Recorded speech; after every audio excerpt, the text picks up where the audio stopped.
On revient sur terre à présent et on parle foot, mais d'un foot un peu particulier. En Vendée, il existe en effet une équipe réunissant des joueurs sourds ou malentendants. En France, on en compte seulement 23 équipes. Les footballeurs de l'équipe vendéenne viennent donc aussi des départements voisins. Et aujourd'hui, ils accèdent à la finale de la Coupe de France. Ce sera samedi. En attendant, ils s'entraînent. Alex Lanos les a retrouvés sur le terrain du Baignon-Bassé au Poiré-sur-Vie.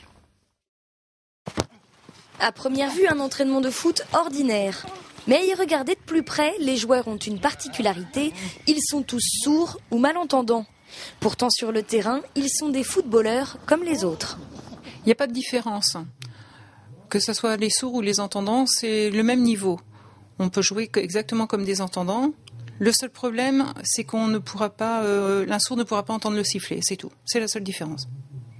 Alors pas de sifflet, mais un foulard agité par l'arbitre et le tour est joué. Dans cette équipe, les 21 joueurs viennent de tout le département et même d'Angers. Certains ont joué dans des clubs d'entendants. Une bonne expérience, mais néanmoins frustrante en raison des difficultés à communiquer.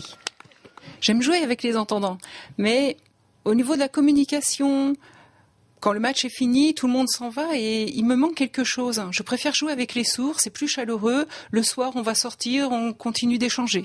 Aujourd'hui, ce sont donc des joueurs plus qu'épanouis qui s'apprêtent à affronter Lyon samedi prochain lors de la finale de la Coupe de France. Avant, j'ai déjà joué au foot, mais je n'ai encore jamais participé à une finale. Et il y a beaucoup de sourds pour qui c'est la même chose, quoi.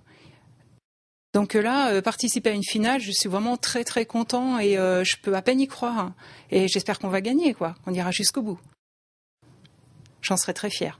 Et pour 3 d'entre eux, l'aventure ne s'arrête pas là, puisqu'ils participeront bientôt à un stage qui pourrait les mener à la Coupe du Monde 2012 en Turquie. 3 ans après la renaissance du club de foot sourd du Poiré-sur-Vie, les footballeurs pourraient bien voir tous leurs espoirs se réaliser, de quoi aider au recrutement de jeunes joueurs qui assureraient ainsi l'avenir du club.